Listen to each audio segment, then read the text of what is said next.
सागर जो है उतार चढ़ाव करता हुआ भी अपने नियत स्वभाव को नहीं छोड़ता। सागर किनारे कौन कौन से तीर्थ हैं आपके? बोलो ज्ञानी अम्माओ, हैं? सागर किनारे कौन सा तीर्थ है? नहीं मालूम? किसको मालूम है? हाथ ऊपर करके बताओ। इनको मालूम है कौन सा तीर्थ है?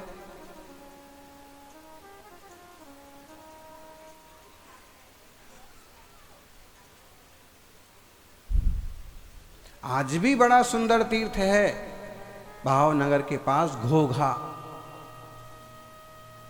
और कहते हैं श्रीपाल महाराज का जो उस द्वीप से उस द्वीप पर आना हुआ था और सहस्त्रकूट के जनालय का दर्शन करना हुआ था, वो वही स्थान था। और योग संयोग से गिरनार यात्रा से वापस आते वक्त वहाँ के कार्यकर्ताओं का मन बना, हम वहाँ 1-2 दिन ठहरे और वहाँ पर नई रूपरेखा के साथ समुद्र किनारे ही एकदम, हम लोग जब वहाँ थे तो शुद्धि के निमित्त, निहार शुद्धि के लिए बस समुद्र में ही जाते थे।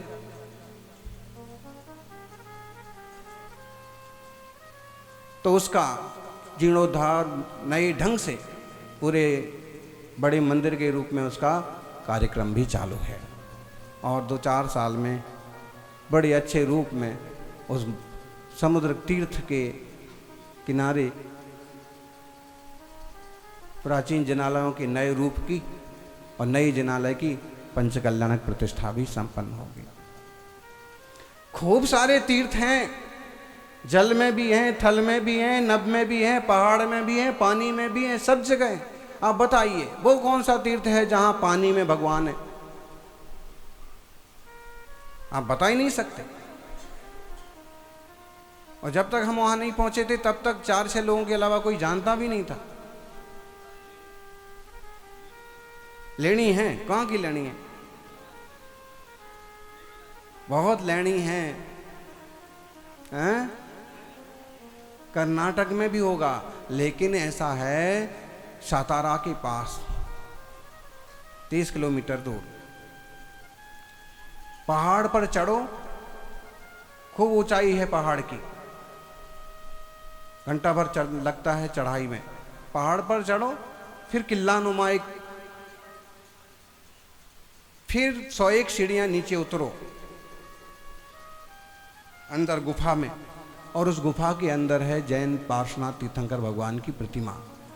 और बरसात के दिनों में और लगभग 6-8 महीने तक अगर आपको मूर्ति के दर्शन करना है तो कम से कम घुटने तक पानी में चल करके अंधेरी गुफा में से गुफा के अंदर ही जाना पड़ता है, और तब पार्श्वनाथ भगवान की प्रतिमा के दर्शन होते हैं।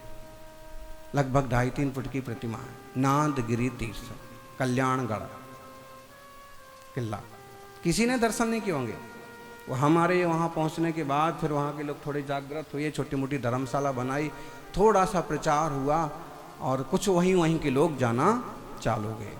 हम तो जाएं ना जाएं, आजू बाजू वालों ने ज़रूर वहाँ पर एक लाल पत्थर कर दिया, एक गोल पत्थर कर दिया गुफा के अंदर। फिर भी कार्यकर्ताओं ने हिम्मत करके कि भाई तुम्हारा इतना ठीक है, तुम इतना ले लो, लेकिन बाकी तो हमारा सुरक्षित रहने दो। बहुत कुछ वैभव है, अंतरंग वैभव की बात तो छोड़ो, वो तो अपार है। समय सार जैसे ग्रंथ कह ही रहे, जैन संस्कृति समाज का बाह्य वैभव भी अपार है, आज भी है। हम उन्हें संभाल पाए, उनसे आगे की पीढ़ियों को रूबरू करा पाए।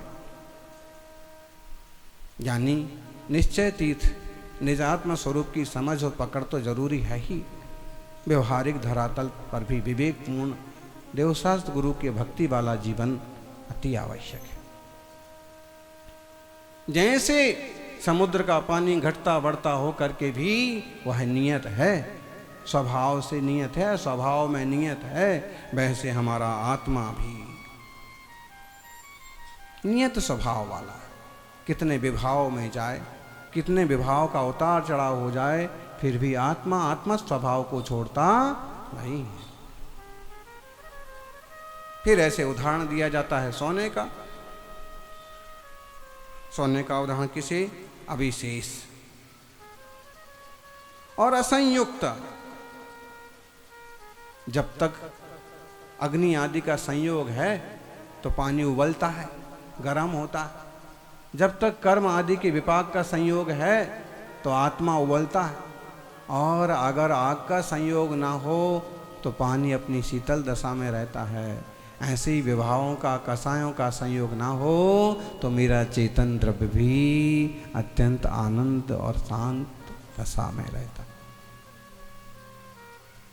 जिन वाणी के इस वैभव को पहचानिए और जिन वाणी के वैभव को पहचान करके निज वैभव को पहचानिए। सौभाग्यशाली हो। परम शांति के लिए, परम रस पान के लिए समयसार जैसे ग्रंथों का पारायण बहुत जरूरी है। और ऐसे शुद्ध निश्चय दशा का चिंतन मनन करना भी जरूरी है। आपका आत्म वैभव ऐसा है, आप किसी चीज के लिए कितना भी रो लीजिए, कोई चीज आपकी होने वाली नहीं है। और आप अपने आप को कितना ही भूले रहिए, फिर भी आपका स्वरूप आपसे भिन्न होने वाला नहीं है। बस समस्या जरूर खड़ी हो जाएगी कि अपने आप को भूले रहने से दरिद्रता का दुख मनाते रहेंगे।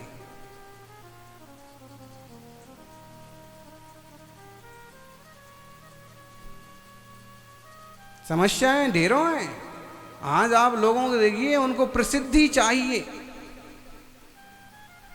धन चाहिए, वैभव चाहिए, समृद्धि चाहिए और प्रसिद्धि चाहिए।